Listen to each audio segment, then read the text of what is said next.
ये कहानी है दिल्ली सल्तनत के एक ऐसे शासक की जिसकी सबसे बड़ी ताकत ही सच कहें तो उसकी मौत का कारण बन गई। हम बात कर रहे हैं जलालुद्दीन फिरोज खिलजी की, जिनका इतिहास में एक बेहद अनोखा और विरोधाभासी स्थान है। अब इस पूरी कहानी के केंद्र में एक बहुत ही गहरा सवाल है। क्या एक बेहद क्रूर और बेरहम दुनिया में इंसानियत और दया सबसे बड़ी कमजोरी होती है? ये सिर्फ कोई किताबी या दार्शनिक सवाल नहीं है। ये दिल्ली सल्तनत की उस खौफनाक सच्चाई का आईना है जहां सत्ता का रास्ता अक्सर अपनों के खून से होकर गुजरता था। उस दौर में दया की कोई खास कीमत नहीं थी, और यहीं से इस पूरी ऐतिहासिक गाथा का असली तनाव शुरू होता है। तो चलिए कहानी के पहले भाग से शुरुआत करते हैं, सत्ता का शून्य और गुलाम वंश का पतन। माहौल को थोड़ा समझने की कोशिश करते हैं। सल्तनत पर गयासुद्दीन बलबन का राज था, जिसने पूरे साम्राज्य को मानो लोहे की मुट्ठी से जकड़ रखा था। खौफ इतना कि कोई सिर उठाने की हिम्मत न करे। लेकिन साल 1287 वो टर्निंग पॉइंट था जहां से बाजी पलटने लगी। इसी साल बलबन की मौत हो गई, और इतनी खौफनाक सत्ता के अचानक खत्म होने से एक इतना बड़ा पावर वैक्यूम यानी सत्ता का शून्य पैदा हुआ, जिसने दरबार में बेहद खतरनाक षड्यंत्रों की शुरुआत कर दी। इसके बाद जो हुआ वो ताश के पत्तों के ढहने जैसा था। बलबन का एक योग्य बेटा तो मंगोलों से लड़ती हुए मारा गया। फिर गद्दी पर बैठा उसका पोता कैकुबाद, लेकिन ये शासन के बिल्कुल लायक नहीं था। बस शराब और विलासिता में डूबा रहता था। जो साम्राज्य कभी बलबन के नाम से कांपता था, वो पूरी तरह से खोखला हो चुका था। और इसी अफरा तफरी में 1290 में खिलजियों के लिए दिल्ली की सत्ता का दरवाजा खोल दिया। यहीं से हमारा दूसरा भाग शुरू होता है, खिलजियों का अप्रत्याशित उदय। इस पूरी उथल-पुथल के बीच जो चेहरा उभर कर सामने आया, वो था जलालुद्दीन फिरोज खिलजी का। वो एक बहुत ही तजुर्बेकार और जंग के मैदान का पक्का सिपाही था। लेकिन एक दिक्कत थी, दिल्ली दरबार में बैठे शुद्ध तुर्क अमीरों के लिए वो एक बाहरी इंसान था।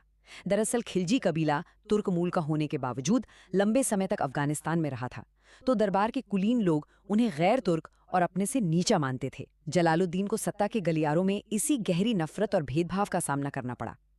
अब आते हैं तीसरे भाग पर, इंसानियत का शासन, एक दयालु बूढ़ा सुल्तान। भारी विरोध के बावजूद 1290 में जलालुद्दीन ने गद्दी संभाल ली। लेकिन सबसे दिलचस्प बात क्या थी पता है? सुल्तान बनते वक्त उसकी उम्र लगभग 70 साल थी, और उसका काम करने का तरीका बाकी सुल्तानों से बिल्कुल अलग था। एक तरफ बलबन और उसके बाद आने वाला अलाउद्दीन थे, जो तलवार और खौफ के दम पर राज करते थे, और दूसरी तरफ ये बूढ़ा सुल्तान था जो दया, करुणा और क्षमा के रास्ते पर चलना चाहता था।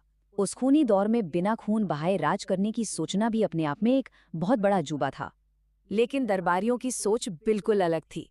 उनका मानना था कि दिल्ली के सिंहासन पर बैठा ये बूढ़ा आदमी बहुत नरम है। ये एक बहुत बड़ी विडंबना थी। आम जनता तो बेहद खुश थी, क्योंकि उन्हें सालों बाद ऐसा सुल्तान मिला था जो छोटी छोटी बातों पर सिर नहीं कलम करवाता था। लेकिन सत्ता के भूखे दरबारियों की नज़र में सुल्तान की ये दयालुता उसकी सबसे बड़ी कमजोरी बन चुकी थी। इस बात को साबित करने के लिए एक बड़ी घटना हुई। मलिक छज्जू नाम के एक व्यक्ति ने पुराने तुर्क अमीरों के साथ मिलकर सुल्तान के खिलाफ एक जबरदस्त विद्रोह कर दिया। जलालुद्दीन ने अपनी सेना भेजी और इस बगावत को बड़ी आसानी से कुचल दिया। लेकिन इसके बाद जो हुआ उसने सबको हैरान कर दिया। सुल्तान ने उन विद्रोहियों को फांसी देने के बजाय उन्हें माफ कर दिया। जी हाँ, देशद्रोह की माफी।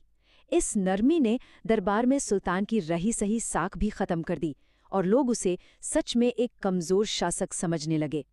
और यहीं से कहानी अपने चौथे और सबसे डार्क चैप्टर में प्रवेश करती है, जानलेवा भरोसा और सबसे बड़ा विश्वासघात। अब एंट्री होती है इस कहानी के सबसे खतरनाक किरदार की, सुल्तान के भतीजे अलाउद्दीन खिलजी की। जलालुद्दीन अपने इस भतीजे से बेइंतहा प्यार करता था, बिल्कुल एक सगे बेटे की तरह। उसने अलाउद्दीन को क्या कुछ नहीं दिया, अपनी बेटी की शादी उससे करवाई, उसे कड़ा और अवध जैसे बेहद रईस और अहम सूबों का गवर्नर बना दिया, और उस पर आंख मूंद कर भरोसा किया। लेकिन अफसोस, यही अटूट विश्वास इतिहास के एक बहुत ही भयानक धोखे की नींव रख रहा था। अलाउद्दीन के दिमाग में सत्ता हथियाने का एक बहुत ही शातिर और खौफनाक प्लान चल रहा था। इसके 3 कदम थे। पहला, कड़ा का सूबेदार बनकर अपनी मिलिट्री पावर बढ़ाना। दूसरा, दक्षिण के देवगिरी राज्य पर हमला करके वहां से बेहिसाब खजाना लूटना, इतना खजाना जो दिल्ली ने शायद ही कभी देखा हो। और तीसरा, सबसे घातक कदम, इसी खजाने का लालच देकर अपने चाचा यानी सुल्तान को बिना किसी सुरक्षा के कड़ा बुलाना। एक ऐसा जाल जिससे बचना नामुमकिन था। जब अलाउद्दीन का न्योता आया तो दरबारियों को तुरंत साजिश की बू आ गई। उन्होंने सुल्तान को बहुत समझाया, बार बार चेतावनियां दी कि कड़ा मत जाइए, इसमें जान का खतरा है। लेकिन जलालुद्दीन का जवाब क्या था? अलाउद्दीन तो मेरे बेटे जैसा है। ये शब्द सुनकर आज भी सहरन होती है। अपने भतीजे पर इस अंधे भरोसे के चलते उसने सभी रेड फ्लैग्स को नज़रअंदाज कर दिया और बिना किसी खास सुरक्षा व्यवस्था के कड़ा के लिए निकल पड़ा। और फिर आया साल 1296।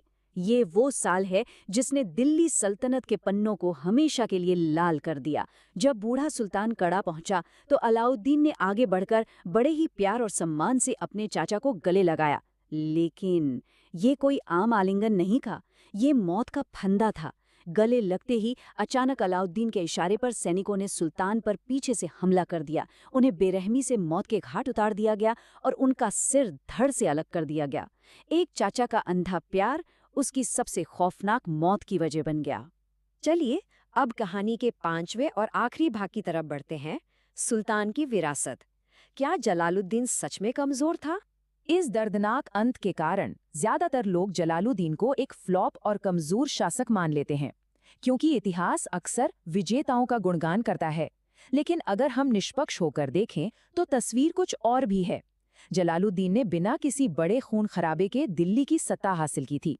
उसने एक क्रूर व्यवस्था में आम जनता को सुकून की सांस दी, बेवजह हत्याएं बंद करवाईं और खिलजी वंश की एक ऐसी मजबूत नींव रखी जिस पर आगे चलकर एक विशाल साम्राज्य खड़ा हुआ।